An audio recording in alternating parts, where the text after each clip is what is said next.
Good morning student. मैं संजय कुमार मीणा, प्रवक्ता computer science.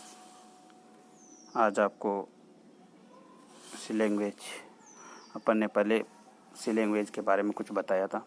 Last lecture में तुम्हारे को सी लैंग्वेज के बारे में कुछ बताया था। इंट्रोडक्शन ऑफ सी पढ़ रहे थे अपन। तो जो इसके जो पहले मैंने तुम्हारा जो वीडियो बनाया उसका थोड़ा सा मैं तुम्हारे को रिपीट कर देता हूँ। उसके अंदर basic concept of C programming बताए थे।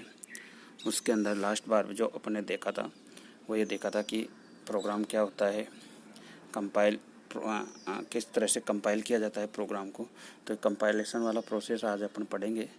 उसके बाद में ये बेसिक कीवर्ड है, ये नेक्स्ट टाइम अपन जब क्लास आएगी जब पढ़ेंगे। उसके अलावा एडवांटेज अपन ने लास्ट बार बताए थे कि क्या क्या एडवांटेज होते हैं, कि ये पोर्टेबल होती है, सिंपल होती है, केस सेंसिटिव होती है, हाई लेवल लैंग्वेज होती है, मशीन इंडिपेंडेंट होती है। मशीन इंडिपेंडेंट का मतलब किसी भी कंप्यूटर सिस्टम पे ये रन हो सकती है।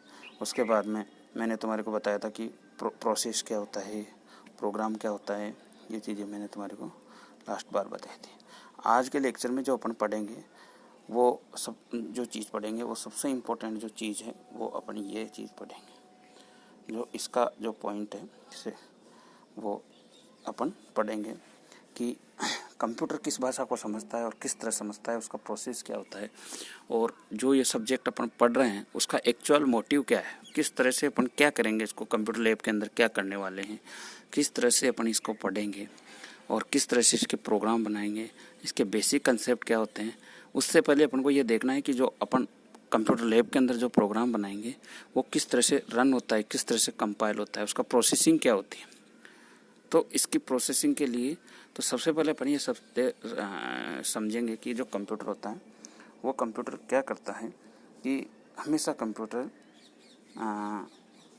मशीन लेवल लैंग्वेज एमएल जो होती है उसको समझता है। एमएल का मतलब होता है मशीन लैंग्वेज। मशीन लैंग्वेज को ही कंप्यूटर समझता है, ठीक है। तो मशीन लैंग्वेज होती है वो बाइनरी भाषा में होती है, जो कि डिजिटल फॉर्म में कंप्यूटर होता है वो डिजिटल फॉर्म में इसको एग्जीक्यूट करवाता है। बाइनरी फॉर्म जो होती है वो 0101 की फॉर्म में होती है। जैसे मैं तुम्हारे को तुमने पढ़ा होगा कि क्या नाम से, जब लास्ट बार फर्स्ट ईयर में तुमने पढ़ा होगा तो कि बाइनरी क्या होती है। तो बाइनरी तुम्हारे को पता है, जो बाइनरी भाषा जो होती है वो उसका बेस 2 होता है और उसमें जैसे 101 इसका मतलब ये बाइनरी है, ठीक है। तो इस तरह की भाषा को, और इसको डिजिटल फॉर्म भी बोलते हैं। इस तरह का जो अपन पढ़ते हैं जो चीज़ होती है, जो कंप्यूटर होता है वो इस तरह के सिग्नल की बात करता है। इस तरह से डिजिटल फॉर्म में इसका डेटा होता है। 0101 की फॉर्म में ये चलता है हमेशा। और इसके बाद में अपन इसको ये देखते हैं कि कंप्यूटर जो बाइनरी लैंग्वेज को समझ रहा है तो किस तरह से अपन जो प्रोग्राम बनाते हैं वो हाई लेवल लैंग्वेज में बनाते हैं। हाई लेवल लैंग्वेज का मतलब होता है कि जो अपनी जो प्रोग्राम अपन कीबोर्ड से टाइप कर रहे हैं, यहाँ पर कोई भी प्रोग्राम, कोई भी सेट, अपन ने बताया था प्रोग्राम क्या होता है कि प्रोग्राम होता है सेट ऑफ सिंबल्स या group of symbols, tokens, keyword, ये एक प्रोग्राम होता है। तो जो कंप्यूटर अपन सबसे पहले क्या करेंगे, कंप्यूटर में क्या करेंगे, कीबोर्ड से एक सी का सॉफ्टवेयर इंस्टॉल करेंगे, देव C++, जिसको अपन बोलते हैं। कंप्यूटर के डेस्कटॉप पे तुम जाओगे तो देव C++ का तुम्हारे साइन आएगा। इसमें अगर आप डबल क्लिक करोगे तो आपको एक पूरा प्लेटफॉर्म, सी का प्लेटफॉर्म निकल जाएगा। उस सी के प्लेटफॉर्म में क्या करना पड़ेगा आपको, वो सी का प्लेटफॉर्म होगा, उसके अंदर आपको फाइल निकलेगी, उस फाइल के अंदर न्यू करना है और न्यू करते आपको पूरा प्लेटफॉर्म जैसे वाइट हो रहा है वैसा प्लेटफॉर्म निकल जाएगा। उसके बाद में आपको क्या करना है, कीबोर्ड से प्रोग्राम टाइप करना है। और प्रोग्राम टाइप करने के बाद में फर्स्ट स्टेप प्रोग्राम टाइप करने की होगी। प्रोग्राम टाइप थोड़ा आपको बहुत ध्यान से टाइप करना है, धीरे धीरे आराम से। और उस प्रोग्राम को टाइप करने के बाद में तुम्हारे को क्या करना है, उसको कंपाइल करवाना है। कंपाइल का मतलब वही तुम्हारा मीडिएटर वाला हिसाब हो गया कि आपकी भाषा मेरे समझ में नहीं आती और मेरी लैंग्वेज आपको समझ में नहीं आती, तो उसको एक दूसरे को कैसे इंटरनल करे, एक्सचेंज करे, कैसे समझाए। तो वो मीडिएटर जो दलाल का काम होता है वही यहाँ पर अपने कंपाइलर काम करेगा कि जो अपनी जो लैंग्वेज होगी, ये लैंग्वेज जो हाई लेवल लैंग्वेज होगी, इसमें अपन ने क्या किया, प्रोग्राम जो अपना होगा, ये प्रोग्राम है, इस प्रोग्राम को इसमें टाइप कर दिया। टाइप करने के बाद में जब इसको कंपाइल करवा रहे हैं तो ये मशीन लैंग्वेज में कन्वर्ट होने के लिए रेडी हो जाएगा। तो इसके बीच में और इसका बीच का जो प्रोसेस है वो आज अपन इस लेक्चर में पढ़ेंगे। तो इसको अपन ध्यान से पढ़ते हैं कि किस तरह से अपन इसको पढ़ेंगे। तो इसके लिए मैंने एक क्या है, फ्लो चार्ट बनाया तुम्हारे यहाँ पर। इस फ्लो चार्ट को बहुत ही ध्यान से देखना तुम कि ये फ्लो चार्ट है। इस फ्लो चार्ट के अंदर छोटे छोटे डिब्बे बने हुए हैं। ये वेरी इंपॉर्टेंट है, एग्जाम में ये आता है। ये नहीं तो इसके जो डिफरेंट पार्ट जो बने हुए हैं अंदर, इनमें से कोई ना कोई चीज़ एग्जाम में ज़रूर पूछ लेता है। 6 नंबर 4 नंबर की ज़रूर आ जाता है। तो इसका तुम्हारे को स्टेप बाय स्टेप बहुत ध्यान रखना है। इस चीज़ को तुम्हारे को स्टेप, और ये जो फ्लो चार्ट है तुम्हारे को ये भी पता रखना चाहिए कि ये जो फ्लो चार्ट है ये किसका फ्लो चार्ट, ठीक है, ये तुम्हारे को पढ़ना है। इसके अंदर मैं तुम्हारे को समझा देता हूँ। यहाँ पर जो मैंने बना रखा है, इसमें सबसे पहले देखो, what is process of compilation of a C program. कि एक सी प्रोग्राम होता है, उसका कंपाइलेशन प्रोसेस क्या होता है। सबसे पहले तुम्हारे को यह देखना है कि कंपाइलर, व्हाट इज कंपाइलर। तो तुम कह सकते हो कि कंपाइलर इज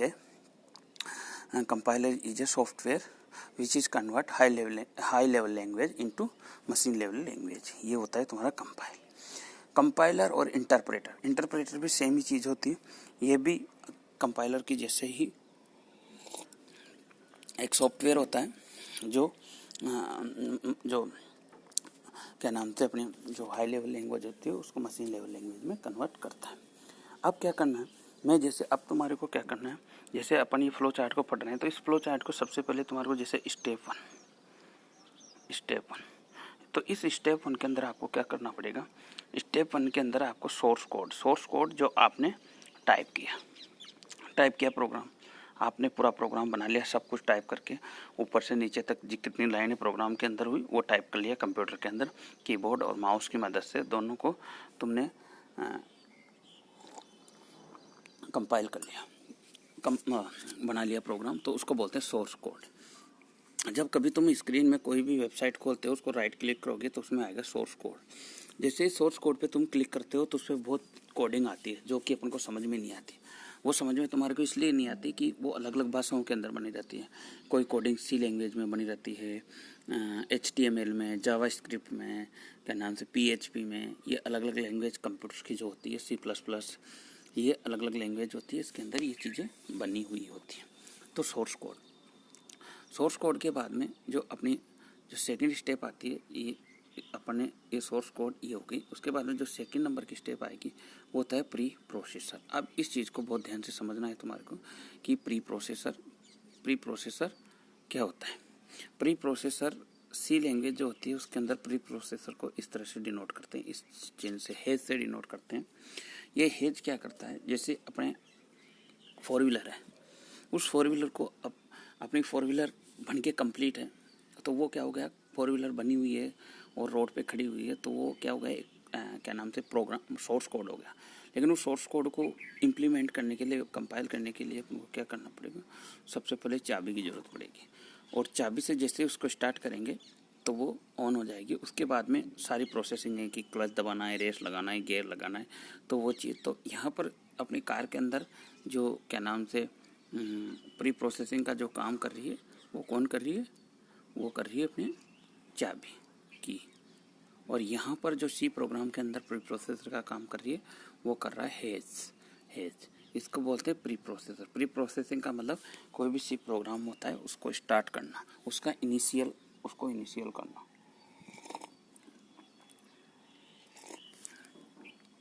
जैसे प्री प्रोसेस को इनिशियल करते हैं तो यहाँ से लाइब्रेरी में से कुछ ऑलरेडी फंक्शंस बने रहते हैं, वो फंक्शन को ये कॉल कर लेता है। और उसके बाद में जैसे गाड़ी का इंजन होता है, चाबी घुमाए और उसकी इंटरनली फंक्शनिंग स्टार्ट हो जाती है, वैसे लाइब्रेरी के अंदर कुछ फंक्शंस बने होते हैं, वो काम करने लग जाते हैं। उसके बाद में ये 2 टाइप के जो प्रोग्रामिंग होती है, फ्रंट मशीन और बैक एंड। फ्रंट मशीन जो अपन प्रोग्राम बना रहे हैं, जो बैक एंड मशीन जो इंटरनल प्रोसेसिंग जो अपनी हो रही है। तो अब इसमें स्टेप अपन कंपाइलर, उसके बाद में अपना क्या नाम से प्री प्रोसेसिंग हो गया, कंपाइलर हो गया, असेंबलर, इन दोनों का काम यही कर रहे हैं कि अपना जो मेन मोटिव है वो अपन क्या कर रहे हैं कि हाई लेवल लैंग्वेज को मशीन लेवल लैंग्वेज में कन्वर्ट करें। उसके बाद में होता है, ये दोनों होने के बाद में लिंकर वेरी इंपॉर्टेंट है। लिंकर क्या करता है कि जो अपना कोड होता है उस कोड को अलग अलग फाइलों, अलग अलग फंक्शंस के साथ में लिंक करवाता है। जैसे कि मेरे को फाइल, कोई भी प्रोग्राम को फाइल को आउटपुट लाना है तो उस फाइल को इनपुट आउटपुट फंक्शन जो लाइब्रेरी के अंदर पड़ा हुआ है, ऑलरेडी बना हुआ, उससे लिंक करवाएंगे। उसके बाद में एग्जीक्यूटेबल फाइल का मतलब होता है कि ये इतनी देर से लिंक करवा दिया, कन्वर्ट करने के लिए तैयार हो गया, प्री प्रोसेसर हो गया, लाइब्रेरी में सारे फंक्शन एक्टिवेट हो गए। जब ये सारा काम कंप्लीट, इतना काम कंप्लीट हो गया तो उसके बाद में ये जो कि अब अपना क्या नाम से कोड है वो तैयार हो गया, मतलब एक फाइल एग्जीक्यूट होने के लिए तैयार होगी। वो जो होती है उसके बाद में उसको क्या करते हैं, उसको लोड करते हैं। लोड होने के बाद में, जैसे लोड होगी फाइल, एग्जीक्यूटेबल फाइल होगी, उसके बाद में लोड होगी, लोड के बाद में ये उसका एग्जीक्यूट हो जाएगा। जैसे ही इस स्टेज में वो सी प्रोग्राम आएगा, वो एग्जीक्यूशन जैसे उसका हो जाएगा तो उस स्टेज को अपन बोलते हैं प्रोग्राम ऑफ एग्जीक्यूशन, उसको बोलते हैं अपन प्रोसेस। जब चीज़ यहाँ से यहाँ तक आ रही है अपने पास, सबसे पहले लाइब्रेरी, सोर्स कोड मिला, फिर प्री प्रोसेसर मिला, फिर कंपाइलर, असेंबलर, फिर उसके बाद लिंक किया कोड को, लिंक करने के बाद में एक तरह से एग्जीक्यूटेबल फाइल बन गई। ये सब लाइब्रेरी फंक्शन की मदद से हो रही है। इसके बाद में उसको लोड कर दिया, कि लोड का मतलब कि वो प्रोग्राम क्या नाम से, जैसे पहले क्या हुआ कि प्रोग्राम लोड हुआ, ये लिंक हो गया, लिंक होने के बाद में लिंक हो गया, उसके बाद में एग्जीक्यूटेबल फाइल बनी। एग्जीक्यूटेबल फाइल बनने के बाद में वो क्या होगा, लोड होगा। लोड मतलब प्रोग्राम जो है वो रन होने के लिए रेडी है, मतलब सारा काम हो गया, बस गाड़ी चलने वाली है, गियर लगा दिया, रेस लगा दिया, बस क्लच छोड़ना बाकी है। वैसे ही प्रोग्राम लोड हो गया, अब बस इसको अब चलाना बाकी है। उस जो लास्ट प्रोसेसिंग होती है, उस प्रोसेस को हम बोलते हैं, जो लास्ट प्रोसेसिंग होगी, जो यहाँ पर जो लास्ट ये स्टेप है, ये एग्जीक्यूशन हो जाएगा। एग्जीक्यूशन का मतलब आप क्या करोगे, सबसे पहले आपने क्या किया, प्रोग्राम टाइप किया, प्रोग्राम को कंपाइल करवाया, प्रोग्राम को कंपाइल करवाने के बाद में प्रोग्राम को रन करवाया। ये तीनों स्टेप वेरी इम्पोर्टेंट है। ये जो एरो है ये कर रहा है प्रोग्राम को टाइप किया, फर्स्ट स्टेप प्रोग्राम को टाइप किया आपने, सब कुछ कीबोर्ड सब कुछ ये बना लिया, इसको बोलते हैं सोर्स कोड। ये उसके बाद में आपने क्या किया, इसको कंपाइल करवाया। कंपाइल करने में ये पूरा फ्लो चार्ट आपका काम में आ गया। कंपाइल के अंदर आपको पता लग गया कि कंपाइल के अंदर कितनी प्रोसेस है, कि सोर्स कोड होगा, प्री प्रोसेसर होगा, कंपाइलर होगा, असेंबलर होगा, लिंकर होगा, एग्जीक्यूटेबल फाइल लोडर होगा, और उसके बाद में अपना जो लास्ट में आएगा वो अपना हो जाएगा एग्जीक्यूशन। ये जो एरो है ये एग्जीक्यूशन का अपने पास हो जाएगा। तो ये तीनों स्टेप है, ये बहुत वेरी इंपॉर्टेंट है। तो आपको इस एरो से समझ सकते हो आपकी ये फर्स्ट स्टेप, सेकंड स्टेप और थर्ड स्टेप। जब भी कंप्यूटर लैब के अंदर आप सी प्रोग्राम बनाओगे तो ये तीन चीज़ें वेरी इंपॉर्टेंट है। फर्स्ट आपको प्रोग्राम टाइप करना है, सेकंड आपको कंपाइल करना है, और थर्ड आपको उसको रन करवाना है। ये कंप्लीट होने के बाद में फिर आपको देखना है,